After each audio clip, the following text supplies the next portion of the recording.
আপনার জন্য। এই যে আমার ছাগলটা মাশাআল্লাহ চলে আসছে, দেখছেন? উফ, ও খুবই দুষ্ট, ও সবসময় ফাইজলামি করে আমার সাথে। ওই দেখেন ক্যামেরার ভিতর চলে আসছে। আসসালামু আলাইকুম। আজকে আমরা আপনাদের মাঝে এমন একটা কিছু সাথে পরিচয় করিয়ে দিচ্ছি, যেটা হচ্ছে বাঙালির অনেক পরিচিত একটা ফসল, কিন্তু বর্তমানে সেটা এখন খুবই কমই দেখা যায়, আর সেটার বাণিজ্যিক মূল্য অনেক বেশি। যেটা আমার জীবদ্দশায় আমি ছোটবেলায় করতে দেখেছিলাম আমাদের এলাকায়, কিন্তু এখন এই যে অনেক বছর পর, আমার জীবনে প্রায় ছোটবেলায় দেখেছি, এখন 8 থেকে 10 বছর পর এটা আমরা নিজেরাই করেছি। আর বাজারে মাঝে মাঝে দেখতাম অনেক মূল্য, যেটার কথা বলতে চেয়েছিলাম সেটা হচ্ছে কাউন ধান, যেটা আমরা সকলে কাউন বা কান চাল নামে পরিচিত আমাদের কাছে, যেটা অনেকেই জানেন। যেটা বাঙালির অনেক পছন্দের একটা খাবার, বাঙালির চাহিদা পূরণ করার জন্য অনেক ফেভারিট একটা ধান, যেটা আসলে ইংরেজিতে বলা হয় ফক্সটেইল মিলেট, যেটার নাম ইংরেজিতে ফক্সটেইল মিলেট এবং বৈজ্ঞানিক নাম হচ্ছে স্যাটারিয়া ইটালিকা, বৈজ্ঞানিক নাম যেটা। আসলে সেটা অনেক সুন্দর দেখতে, যেটা দেখতে প্রায় পিছনে দেখা যাচ্ছে, অনেক সুন্দর দেখতে। যেটা দেখতো যে জোড়া আছে না, যে বিশাল বিশালের মধ্যে দেখা যায়। ছোট বাবুরা ভয় পায় এগুলো দেখলে, আমার ছোট ছোট ভাই আছে, ওরা এগুলো দেখলে ভয় পায়, ভয়ে ওর এগুলোর কাছে আসে না, কিন্তু দেখতে মাশাআল্লাহ অনেক সুন্দর। ছড়াগুলো কিন্তু অনেক বড় বড়। আচ্ছা, আপনাদেরকে পুরো বিস্তারিত দেখাই সবগুলোকে। বাঙালির আগে পিঠা, পায়েস ইত্যাদি বানাতো এগুলো দিয়ে, যেটা অনেক মজার একটি খাবার ছিল, যেটা অনেক পছন্দ করে খায় সবাই, এখনও সবাই খায়। যেটার অনেক মূল্য, পাওয়া যায় না বেশিরভাগ সময়। এগুলো আসলে পাখির ক্ষেত্রে, যে খাঁচায় বন্দি করে যে পাখিগুলো পালন করা হয় না, যে বাজিগার, তোতা ইত্যাদি পাখি, যেগুলো দানাদার খাদ্য খেতে খুবই পছন্দ করে, সে ধরনের পাখিগুলোর পুষ্টি যোগায় অনেক বেশি পরিমাণে।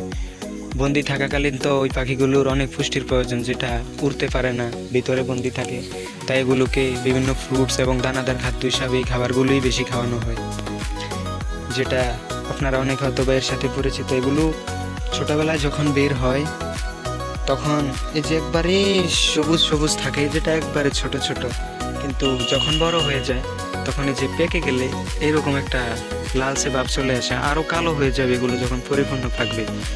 আর যখন এগুলোর ভিতর চাল চলে আসবে, যেটা হচ্ছে মানে কাউন চাল চলে আসবে ভিতরে, তখন সেটা এই যে সোজা করলে কি দেখেন বাঁকা হয়ে যাচ্ছে, মানে এগুলোর ভিতর চাল চলে আসছে, এগুলো অনেক ওজন এখন, এজন্য মাথাটা নিচু করে গেছে। এগুলো গবাদি পশুর ক্ষেত্রে, যেমন গবাদি পশুর দানাদার খাদ্য হিসাবে তো ইউজ করা যায়, এবং এগুলো কাটার পর যে এগুলোর খড়গুলো শুকানোর পর গরু এবং ছাগলকে খাওয়ানো যায়, যেটার ভিতর শর্করা এবং আয়রন রয়েছে, যেটা গরু ছাগলের অনেক পুষ্টিকর খাবার। আর বাণিজ্যিকভাবে যেটা হয়, এগুলো বিভিন্ন ফ্যাক্টরিতে দামি দামি বিস্কিট তৈরি হয় এগুলো দিয়ে, যে যে কাউনের যে আটা হয়, আটা ময়দা, ওগুলো দিয়ে সুন্দর সুন্দর দামি দামি বিস্কিট বানায়, যেটা অনেক চড়া মূল্যে বিক্রি করা হয় এবং এভেলেবেল সব জায়গায় পাওয়া যায় না।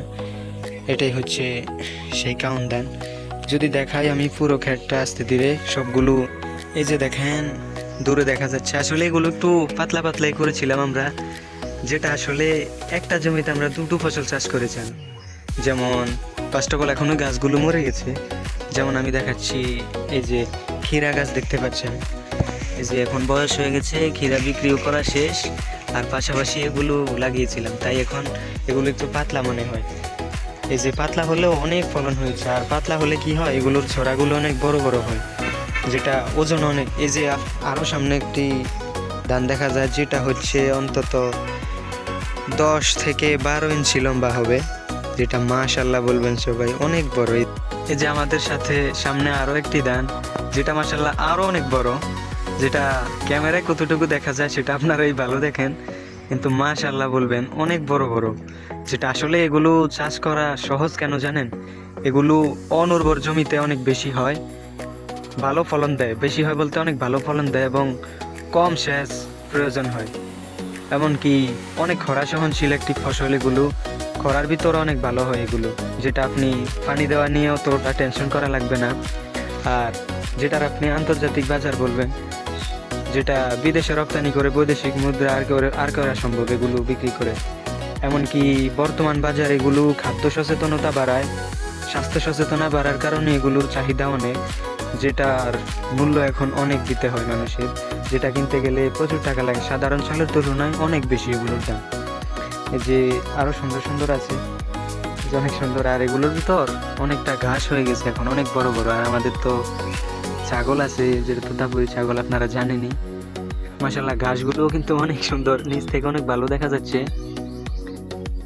এই আর কি, এইটুকুই ওভারঅল। আর কিছু কিছু যেই ক্ষেতের ভিতর দোলা দেখা যাচ্ছে, সেটা আমি বলতেছি, ওই যে দেখেন একটা আমার ছাগল, এই যে ওর বাচ্চাটা, এই যে সবুজের ভিতর মাশাআল্লাহ অনেক সুন্দর দেখা যায়। এই যে দোলা দোলা গাছগুলো দেখা যায়, যেটার ভিতরে ফসল খুবই কম, সেটা হচ্ছে ওই যে আমাদের ছাগলগুলো ছোটবেলায় খেয়ে ফেলেছে, তাই এখন ওই দিক দিয়ে অনেক কম ওগুলো। আর দেখেন এগুলো যে দিক দিয়ে একটা গাছ ছিল, একটা থেকে এগুলো সাধারণ ধানের মতো অনেক হয়, যেটা আপনারা দেখতেই পাচ্ছেন। একটাই মোড়ো, এই দিয়ে আমার মুঠের ভিতর একটা মোড়ো। মাশাআল্লাহ, এগুলো আবার ঘাস হিসাবেও খাওয়ানো যায় গরুকে। যেমন কি আপনি এগুলো ফলন আসার আগে যদি আপনি কাঁচা কাঁচা এগুলো খাইয়ে ফেলেন, তাও অনেক পুষ্টি পাবে গরু, যেটা অনেক সুন্দর পজিটিভ সাইড আপনার জন্য। এই যে আমার ছাগলটা মাশাআল্লাহ চলে আসছে, দেখছেন? উফ, ও খুবই দুষ্টু, ও সবসময় ফাইজলামি করে আমার সাথে। ওই দেখেন ক্যামেরার ভিতর চলে আসছে। আচ্ছা, সবাই চ্যানেলটা সাবস্ক্রাইব করে দিবেন, যেন আপনাদেরকে সুন্দর সুন্দর কৃষি তথ্য দিতে পারি। আসসালামু আলাইকুম, সবাই ভালো থাকবেন।